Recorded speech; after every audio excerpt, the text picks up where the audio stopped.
जय श्री कृष्णा, राधे राधे। भक्तजनों, श्री कृष्ण दीवानी चैनल में आपका हार्दिक स्वागत है। आज के इस वीडियो में मैं आपको योगिनी एकादशी की व्रत कथा सुनाऊंगी और इसी के साथ जानेंगे हम योगिनी एकादशी के दिन पूजा किस प्रकार करें, अर्थात पूजा की विधि, पारण का समय, योगिनी एकादशी का व्रत हमें क्यों करना चाहिए, क्या है इससे होने वाले लाभ, वह सब जानेंगे। तो आइए वीडियो को शुरू करते हैं। भक्तजनों, भगवान श्री हरि विष्णु को समर्पित एकादशी का व्रत करने से समस्त पापों का नाश हो जाता है। प्रत्येक माह में दोनों पक्षों, कृष्ण पक्ष और शुक्ल पक्ष में एकादशी तिथि का व्रत किया जाता है। इस व्रत को सभी व्रतों में श्रेष्ठ बताया गया है। आषाढ़ माह के कृष्ण पक्ष यानी कि 24 जून 2022 शुक्रवार को योगिनी एकादशी की तिथि है।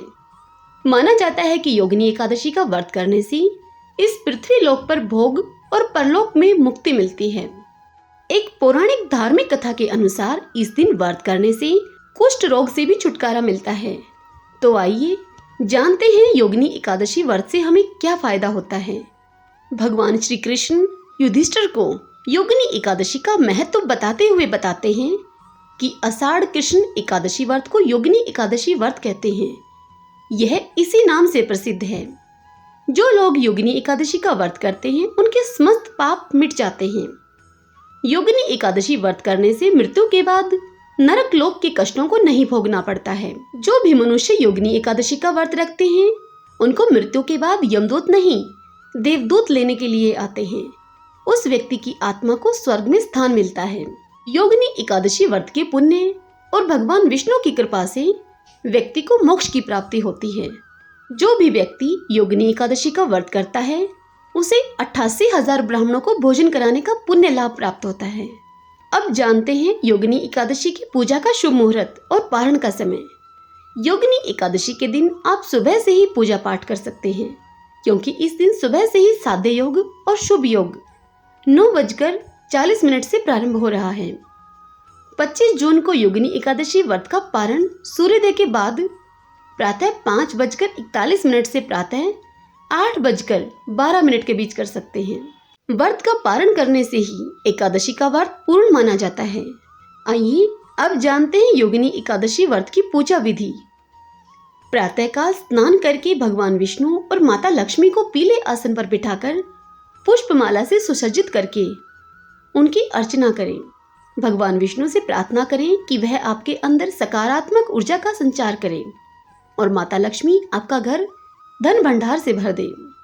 योगिनी एकादशी का व्रत रखने से भगवान विष्णु के साथ साथ माता लक्ष्मी की कृपा हमें प्राप्त होती है। इस कारण लोगों को पृथ्वी पर ऐश्वर्य के साधन उपलब्ध होते हैं और वह अपना जीवन संपन्नता पूर्वक व्यतीत करते हैं। साथ ही साथ पूर्वजों की संतुष्टि के कारण एकादशी व्रत करने वालों को मुक्ति की प्राप्ति होती है। आइए अब योगिनी एकादशी की व्रत कथा सुनते हैं।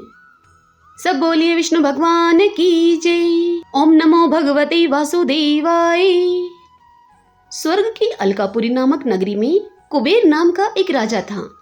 वह शिव का उपासक था। हेम नाम का एक माली पूजन के लिए उसके यहाँ फूल लेकर आया करता था। उस हेम नामक माली की पत्नी का नाम विशालाक्षी था।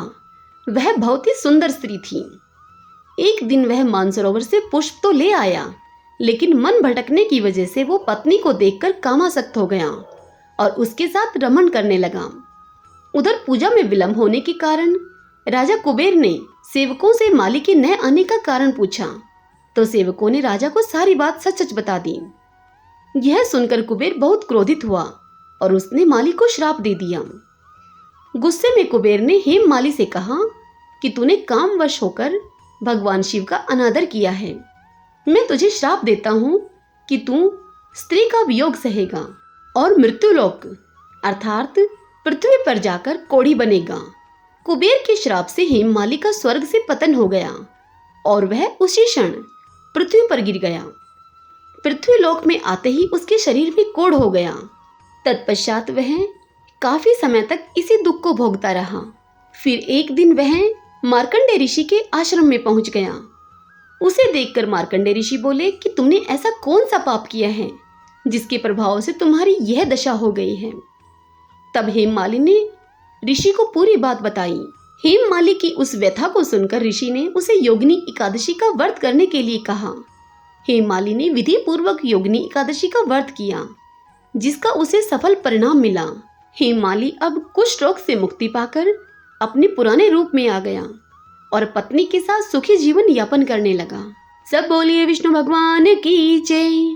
ओम नमो भगवते वासुदेवाय। भक्तजनों, यदि यह व्रत कथा आपके लिए उपयोगी सिद्ध हो तो इस वीडियो को लाइक कीजिए, खूब शेयर करें, खूब पुण्य कमाएं। जय श्री कृष्ण, राधे राधे।